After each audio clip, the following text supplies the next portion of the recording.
What's going on, guys? Today is September the 4th. It's about 11:30 a.m. here. Hot. And just doing a little bit of laundry right now. Wanted to come on and talk a little bit if I could. I wanted to talk about the YouTube platform. For those of you who the audience that I'm reaching for at this point are people who obviously are not on YouTube in this capacity. And so I wanted to talk to you guys, give you some insight on the YouTube platform and the people there, the subjects there. So I've been on YouTube for a little bit. I started doing a channel in 2017, and was because of my targeting. And when I discovered that I was a targeted individual that was being gangstalked and attacked by the U.S. government and all the many players that are involved in this attack, Homeland Security, etc., etc. My last video, I talked about the abundance of surveillance and the stalking that goes along with being a targeted individual. And it's extremely severe. And their monitoring is endless. And they have no shame. They solicit whoever is willing. And that brings me to the whole targeting community.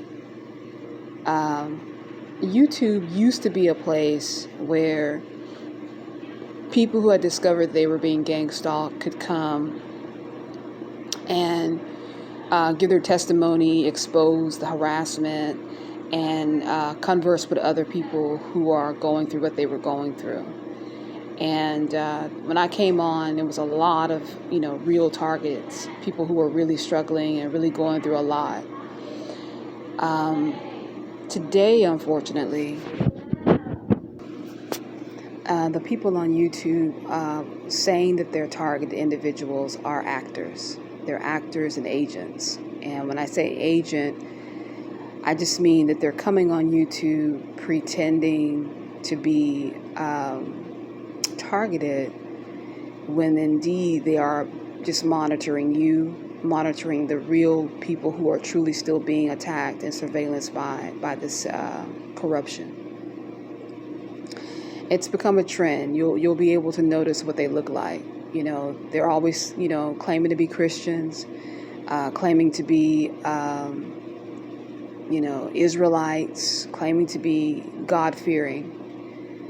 And they speak that pretty hard. They speak on those things very, very hard. And that's the mask they hide behind. You'll see them, though. Some of them are very charismatic. Some of them are very convincing. But you know them by their fruit. And when I say their fruit, it's just, are you actually living the way you say you believe? And I can attest to the fact that they're not. They're tattooed up, tattoos all up to their neck. And what does the Bible say about that?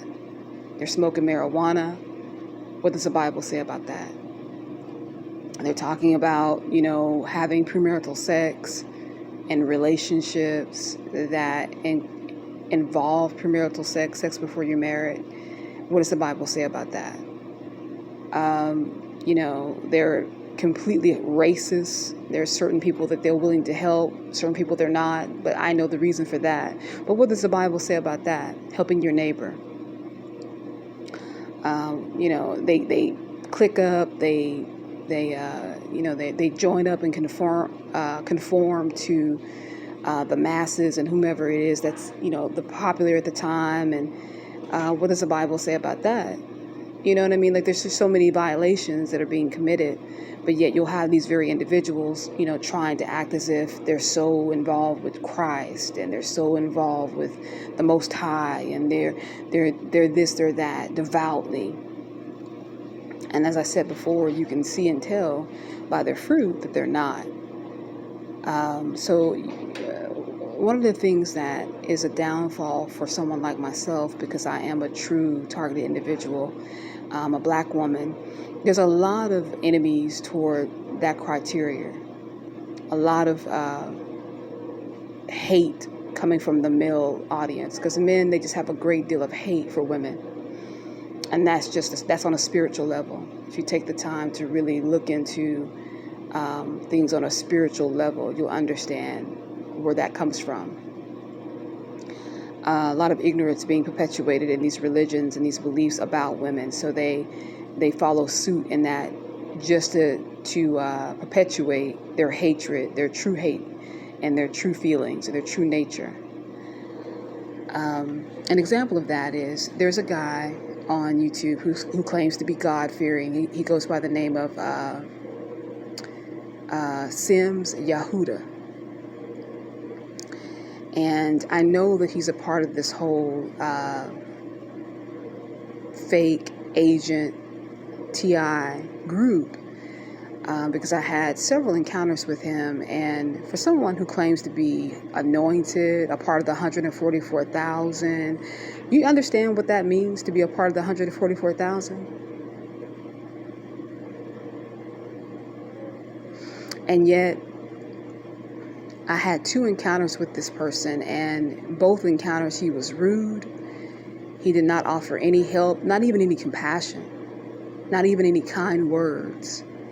He wouldn't even engage in a conversation with me after I told him that I was being drugged and sexually assaulted. No kind words, which cost you nothing. A kind word cost you nothing. And then I think it was about 3 weeks ago, I was involved in a live that a young lady was performing. And he got into the live and was incredibly disrespectful.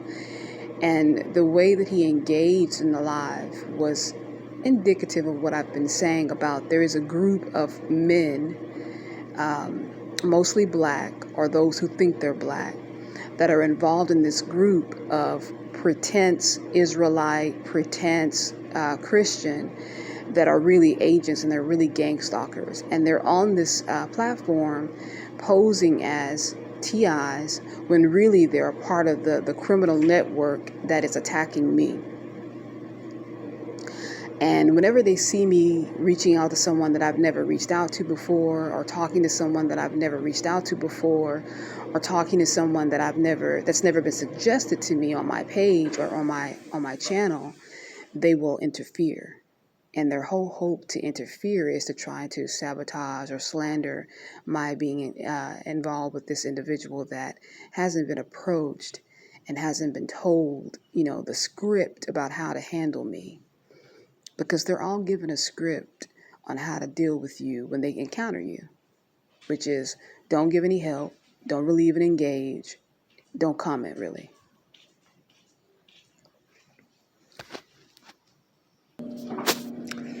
So the girl that was actually conducting the live was someone that I'd never seen before. I'd never engaged before. And I didn't typically get her on my feed, on my suggestions for targets. So I looked her up, and she was doing a live at that moment. So I joined it. And when I joined it, I was talking to her about what I was going through, and the fact that I was being assaulted sexually and being drugged. And I don't know, maybe 5 minutes went by while I was talking to her, and then this Sims Yehuda jumps into the live. He didn't say, hello, how's everybody doing? What's the topic? He just jumps in and starts to say, oh, that's creepy. That's creepy. So the girl that was doing the live, and I can't remember what her name was. This was about a month ago. she actually started to address him about it. She said, what's so creepy about it? What's so creepy about, her telling her story and saying that, she's being sexually assaulted? Like, what's creepy about that? And she's like, you could probably find some, kinder words to say. And he just said, I just think it's just creepy. You know how people just try to get on and try to get attention. And everything I'm saying is what he said verbatim. He never addressed me. He was just talking to the lady that was conducting the live. Because, that was the goal, to try to change her mentality, to change her perspective on me. And there were only, I think 4 other people in the live. So it was one of those very intimate type of interactions. And he just kept being very rude. And she kept calling him on it. She was like, why are you being so rude? Why are you being so disrespectful? I don't know. I just feel like, what she's saying is it's creepy. And, how did you get started in sex trafficking is what he said. How did you get started in sex trafficking? And so she corrected him on that as well. She was like, nobody gets started in sex trafficking, guys. She's like, it's a crime and you're chosen. You're targeted by people like we are. We're targeted.